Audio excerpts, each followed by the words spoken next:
नमस्कार। भारत में हुई बड़ी न्यूक्लियर तैयारी, बनने शुरू हुए हैं राजधानी के अंदर न्यूक्लियर बंकर। वहीं जो पाकिस्तान के अंदर इतना बड़ा लॉकडाउन लगा दिया कि अभी तक जो लोग पहले से ही अपने इतनी सारी परेशानियों से जूझ रहे थे, उनके लिए लॉकडाउन की समस्या, जिससे उनकी जो आय के साधन थे, वो और ज़्यादा दिक्कत में आ गए। वहीं जो मीटिंग है, मीटिंग से पहले हुआ पाकिस्तान के अंदर बहुत बड़ा हमला। अब इसी के साथ-साथ अगर आप देखो तो मिडल ईस्ट के अंदर बढ़ती हुई ऐसी टेंशन, जिसके अंदर इज़राइल ने कर ली है तैयारी अब ईरान के ऊपर अटैक करने की, और इसी के साथ-साथ ईरान के साथ-साथ उसने सारी जगह पे मतलब ये ठिकाने कौन से ठिकानों पर ईरान में अटैक करना है, ये भी डिसाइड कर लिया है, किस तारीख पे करना है, ये भी डिसाइड कर लिया है। बस अब उस पे लगनी है इज़राइल डिफेंस कैबिनेट की मोहर। उसी के साथ-साथ अभी के समय के अंदर आगे आने वाला जो इतना दुर्लभ और इतना अच्छा योग आने वाला है, जिसमें आसमान से अमृत बरसता है ऐसे कहते हैं, और इतना अच्छा योग रहेगा जिसकी वजह से हमारे को होने वाला है बहुत बड़ा लाभ।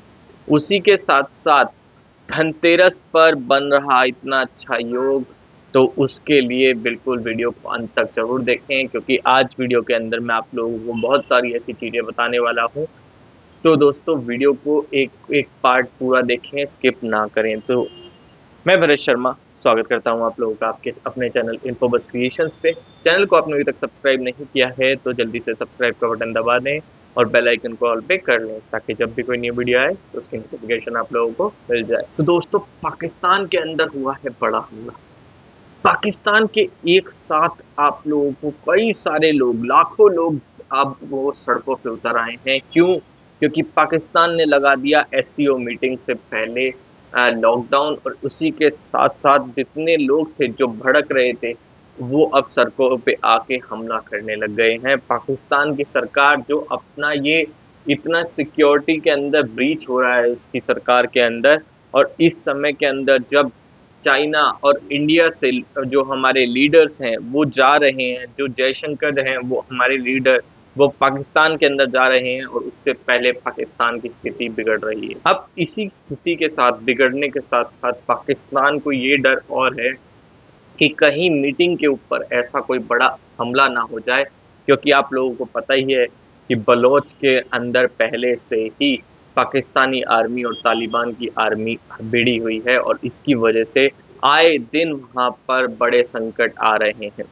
उसी के साथ-साथ अब मैं आप लोगों को एक चीज़ और बताता हूँ कि पाकिस्तान की तो अर्थव्यवस्था पहले से ही गिर रही थी, और लॉकडाउन से जो जनता भड़की है, उससे पाकिस्तान सरकार को बहुत ज़्यादा डर लग रहा है इसी बात का कि अगर गलती से ये हमला हुआ, तो इससे जंग छिड़ने के बहुत बड़े आसार बन जाएँगे।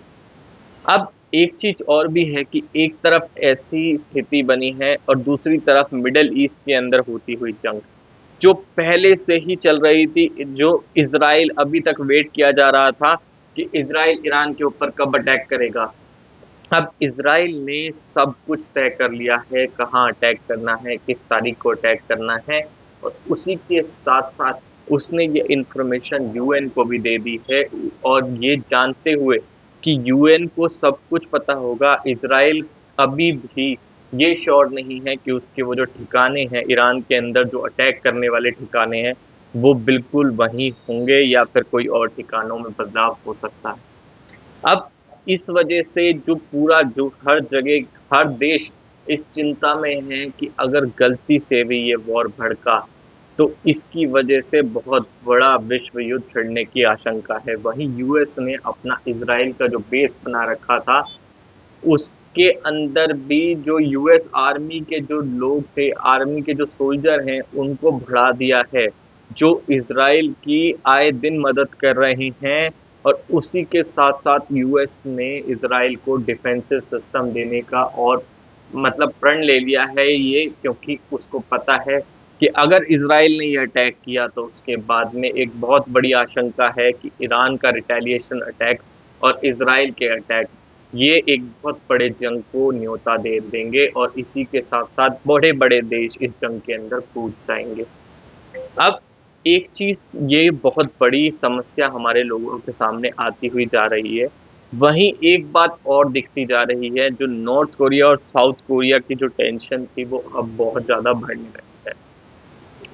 आए दिन नॉर्थ कोरिया की जो इंटरवेंशन है, आए दिन नॉर्थ कोरिया के ड्रोन और कई सारी ऐसी हरकतें जो साउथ कोरिया के ऊपर की जा रही है, और इस इन्हीं हरकतों की वजह से साउथ कोरिया ने परेशान होकर नॉर्थ कोरिया को ये बोल दिया है कि अब अगर ऐसा कुछ हुआ तो ये जंग की शुरुआत माना जाएगा और हम इसको सरासर जंग के रूप में ही ले लेंगे, और इस वजह से हो सकता है कि इसके ऊपर भी बहुत बड़ी जंग छिड़ जाए। तो ये सारी ऐसी चीज़ें हैं जो बहुत ज़्यादा अब बढ़ती जा रही हैं। वहीं भारत के अंदर भी आंतरिक विवादों की कमी नहीं हो रही है। भारत के अंदर भी ऐसे-ऐसे विवाद छिड़ रहे हैं, जो आप लोगों को पहले से पता है कि धर्म युद्ध से जुड़े हुए विवाद आगे भी छिड़ेंगे, क्योंकि ये समय ऐसा ही है। इस समय में जो मंगल है, वो ऐसा कारक बने हुए हैं जिसकी वजह से कई जगहों पर क्रोध की स्थिति और ईर्ष्या की स्थिति, और उसी के साथ-साथ क्रोध, ईर्ष्या के साथ-साथ जो जंग होगी वो बहुत ज़्यादा भयावह रहेगी। मंगल के साथ जुड़े हुए कई जो ग्रह होंगे वो ऐसी स्थिति भी बना सकते हैं जिसमें कई लोगों की जान एक साथ जाएगी। तो इसी वजह से ये समय बहुत खराब चल रहा है। जैसा मैंने आप लोगों को कल की वीडियो में बताया था कि इज़राइल के अंदर भी ऐसा ही समय है जो 30 अक्टूबर तक बिल्कुल इज़राइल के ऊपर बहुत बड़ा संकटमयी समय बना रहेगा। अब मैं आप लोगों को एक चीज़ और बताता हूँ कि भारत के अंदर न्यूक्लियर बंकर बनाए जा रहे हैं, क्योंकि भारत के अंदर अभी तक कोई न्यूक्लियर बंकर था नहीं ऐसा। अब उसी के लिए स्पेशली कई करोड़ों का जो बजट है वो बनाया गया है, और भारत के अंदर अब बड़े-बड़े न्यूक्लियर बंकर बनाए जा रहे हैं। इसी स्थिति को देखते हुए, क्योंकि विश्व के अंदर ऐसी टेंशन चल रही है, जिसकी वजह से भारत की कैपिटल के अंदर अब न्यूक्लियर बंकर जो है वो बनने शुरू हो गए हैं। वहाँ पर पूरी-पूरी सुविधाएँ देखी जा रही हैं। कई मतलब आप ये देख लीजिए कि साल भर का खाना तक अंदर ऐसे बनाया जाएगा कि स्टोर हो जाए और किसी भी तरह की कोई दिक्कत ना हो, ऐसे न्यूक्लियर बंकर अब बनने शुरू हो गए हैं। और इसके लिए सरकार ने इतनी ज़्यादा जानकारी अभी नहीं दी है पब्लिकली, और इसी के साथ-साथ अगर आप देखोगे तो सरकार ने बहुत बड़े लेवल का एक अच्छे खासे बड़े लेवल का एक बजट निकाला है, जिसमें कई एमओ या आर्मरी अगर आप ये कह लो, या फिर डिफेंस के लिए बहुत बड़ा असला भी खरीदा है। तो ये चीज़ें सरकार की चल रही हैं पीछे बहुत ऐसी जो बड़ी तैयारी जो है वो भारत अब कर रहा है। अब मैं आप लोगों को बताता हूँ कि ऐसा कौन-सा अच्छा योग जो अभी बनने वाला है। शरद पूर्णिमा का ये योग 64 कलाओं से निर्मित जो हमारे चंद्रमा हैं, उनके लिए माना जाता है, और इस समय के अंदर जो चंद्रमा की जो स्थिति है वो बहुत ही शुभ योग बनाती है। इस शुभ योग के साथ-साथ आप लोगों को जो चंद्रमा है, वो इस समय रात्रि के समय आप लोगों को आसमान से माना जाता है कि अमृत बरसता है।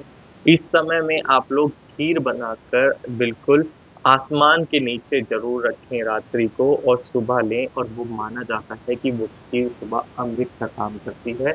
अगर आपको कोई रोग वगैरह भी होता है तो वो खीर उस अमृत का ऐसा काम करेगी कि आप रोग कष्ट से दूर हो जाएँगे। तो ये एक बहुत बड़ा योग है जो कृपा बनती है, जो ऐसा योग बनेगा जो कई लोगों के लिए लाभकारी प्रदान होगा। और इसी के साथ-साथ अगर इस टाइम पे लक्ष्मी माता की पूजा की जाए, अपना आप कोई भी ऐसा मंत्र जो माता लक्ष्मी से जुड़ा हुआ हो, आप उनका जाप कर सकते हैं, लक्ष्मी माता का स्तोत्र पढ़ सकते हैं, उससे आप लोगों को और ज़्यादा लाभ प्रदान होगा। और वहीं उसी के साथ-साथ जो 3 राशियाँ हैं, उनको बहुत बड़ा फ़ायदा मिलने वाला है, और वो होगी वृषभ, सिंह और तुला। ये 3 राशियाँ बहुत ही ज़्यादा लाभप्रद रहेंगी इस समय के अंदर। इनको जो मिलने वाला लाभ है, धन, धान्य, संपदा, ये सारी चीज़ें इनको बढ़कर मिलेगी। तो ये दोस्तों ये चीज़ ऐसी है, इस टाइम पे इतना शुभ योग है जो बहुत ही ज़्यादा कारीगर होगा। उसी के साथ-साथ धनतेरस के ऊपर आप लोगों को मैंने बताया है कि गज केसरी योग बन रहा है, उस योग का ज़रूर लाभ उठाएँ। वो एक ऐसा योग है जो कई वर्षों बाद बनता है और इसी के साथ-साथ आप लोगों को बहुत ज़्यादा ऐसा फ़ायदा मिलेगा जिसकी आपने कामना भी नहीं की होगी। तो आशा करता हूँ वीडियो आप लोगों को पसंद आएगा, वीडियो पसंद आया हो तो लाइक करें, शेयर करें अपने दोस्तों के साथ में। आज की वीडियो में इतना ही, धन्यवाद।